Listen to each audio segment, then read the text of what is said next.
example of what you think this team can play like we can work out that identity you're looking for? I would like us to play a little bit better, but that's going to, take some time, take some moments. But what I thought was really good in moments like, Dylan, Joe, Mason had moments, but then our bench just at different points throughout the game had pivotal plays for us, like David Quera, 2 big offensive rebounds in the second half there, Pep, couple big threes. So, when you're not playing aesthetically pleasing, when guys have moments like that, that really gives you hope with where this team can get to. Gives you pressure that you apply, or especially late in the second quarter. Yeah. What was the catalyst for that? Well, I don't know exactly how many guys I'm playing right now, 10 or 11, but like having a wear the other team down mentality. But so far we've not necessarily against Bryce Hamilton down the stretch of the game, but for the rest of the time, like key scorers, we've done a good job of like making it really tough for them for the 40 minutes or however long they're out on the floor for.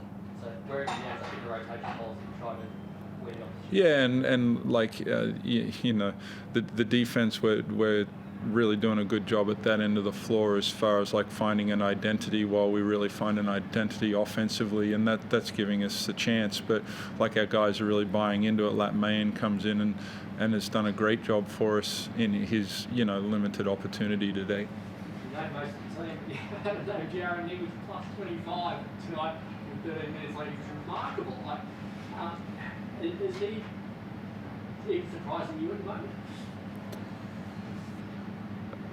Well, the plus minus for sure, but what he's contributing to the team, that doesn't surprise me. Now, I've been watching him with a keen eye for many years, so I understand what he can bring to the team. Dan's not going to pump him up, but he's plus 45 over, I think, 16 or 17 minutes of NBL career. He seems very composed for a kid that's sort of a developed player just in the league. Can you just tell us a bit about him? Yeah, I mean, he's been doing that all preseason, honestly. He's just kind of been a steady, consistent player for us, somebody you can rely on, can knock down shots, gets us into our offense. Hard-nosed on defense, too. He's not easy guy to score on. So, it doesn't surprise. I mean, plus 25 in 13 minutes is pretty crazy, but, he's just really good at he gets us out in transition. We get easy buckets when he's on the floor. He's unselfish, and he knows how to play the right way. He played 4 years of high-level college basketball at the point guard position, so he's got a lot of experience, and he's ready to play when he comes in. So you made a bit of an adjustment. It seemed after half-time Doolittle went to him a little bit more. Can you talk us through the thought process of that? Because it seemed to work quite well briefly. Look, the benefits are like Doolittle and Joe. In the front court, like high IQ, they've been around the game for a long time, so they've already had good synergy at the defensive end for us.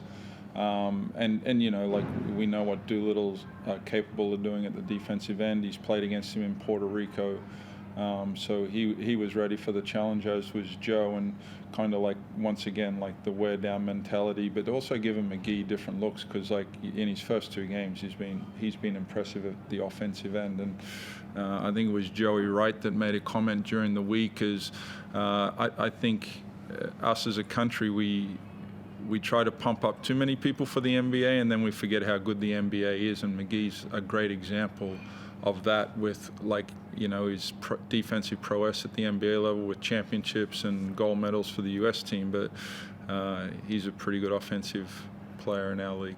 And the guy next to you sparked the comeback. Yep. It was looking pretty dire, wasn't it? And then all of a sudden I think he's finished with 13 and 9 at half-time. Yeah, and I think as Dylan gets more and more comfortable, and the players on the team understand what he can bring consistently, that gives him confidence. He gets involved more, and like when we first went down the path of getting him to Perth, this was somewhat of the vision that I had for him as far as what he's capable of doing in the league.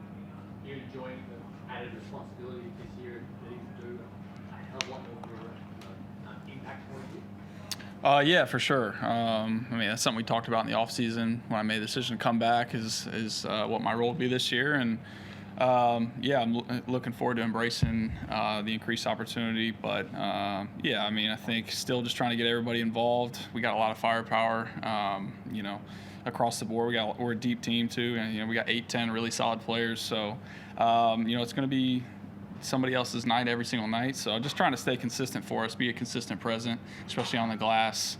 And then just take my offense as it comes to me and just stay aggressive.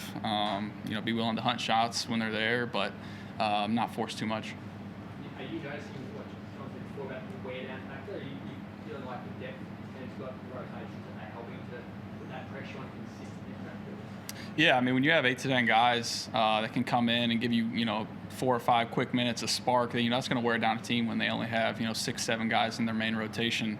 I think that's something we did to them tonight, is kind of wore them out. And when their second unit did come in, we kind of put the heat on them, turned it up, and were able to force some turnovers. But I think by the end of the game, they were pretty worn down. We were able to stop them in transition a little bit and kind of run on them as well. So yeah, it's always beneficial when you have a lot of bodies that can come in. You're staying fresh. Joe, it took the guys a little bit to get going tonight. Why do you sort of think that was the case? Well, I really don't know. In the fact that they're the defending champions, they had a tough home opener, so we knew they were going to come out juiced. And it just took us a minute to find our rhythm. As far as the pace of the game, the flow of the game that we wanted, they did a good job early on with that. I feel like we're getting some great looks, and I always say water finds its level, so we're inching towards where I think our realistic water level is.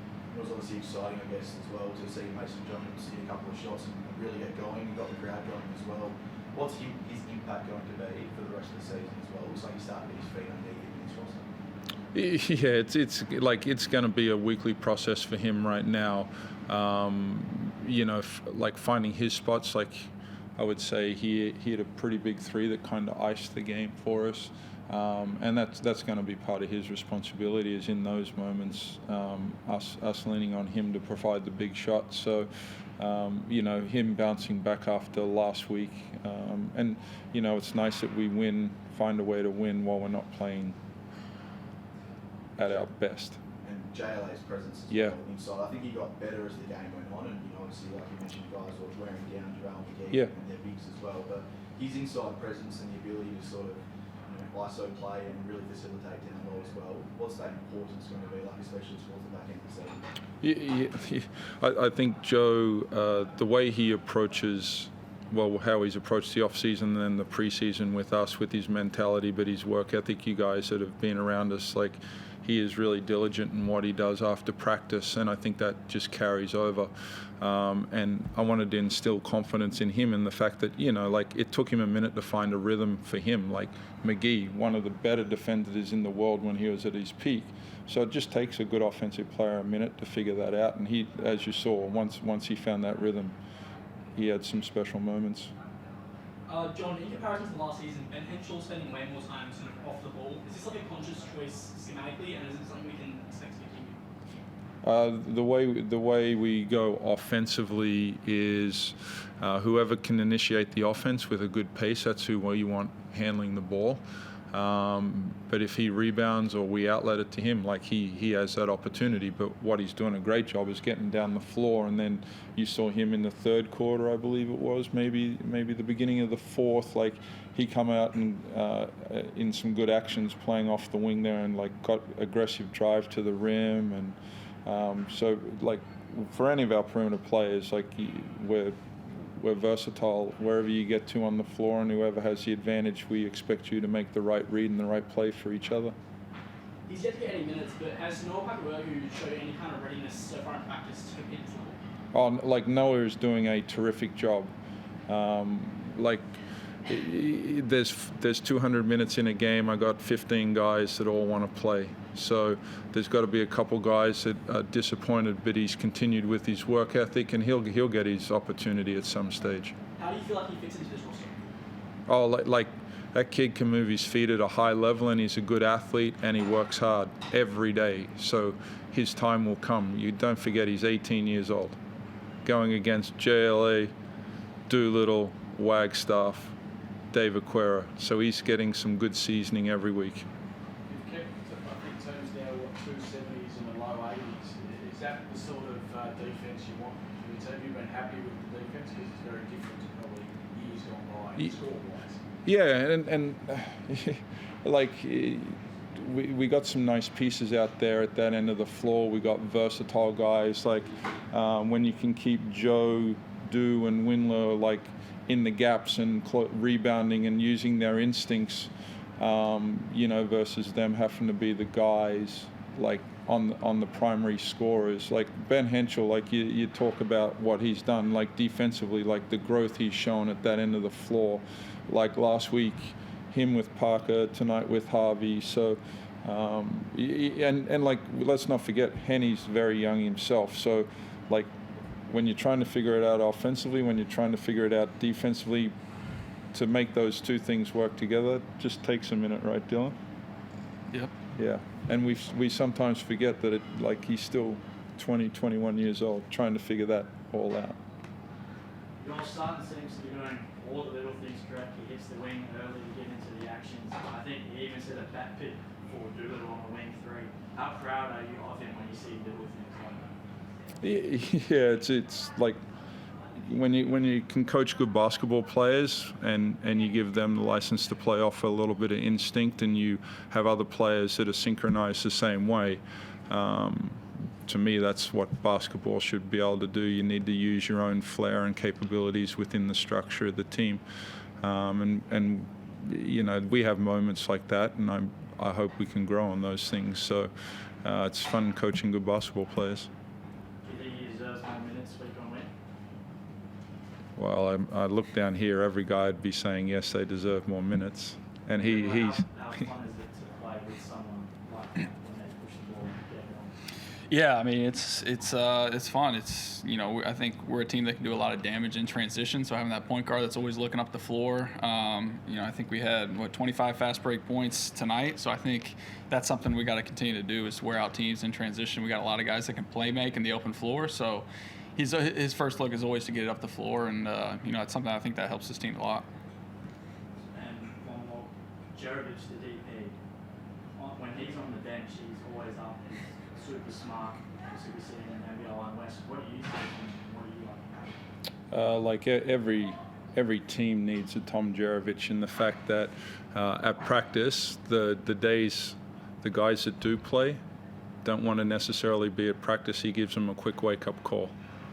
And then you see how he is every night on the bench. So that guy is dialed in and wants to be a member of the Perth Wildcats. And like when you play games, you need a couple guys that are okay with taking that role and responsibility on a game night. So the great thing, and you guys don't get to see it, is his teammates really appreciate what he brings, whether it's on game night or whether it's Monday at practice. Are there comparisons to Wagstaff yet? The comparison? To Wagstaff? Oh, well, Wags has done it for 17 years. Anyone on Zoom? We're good. Cheers, thank you. Cheers.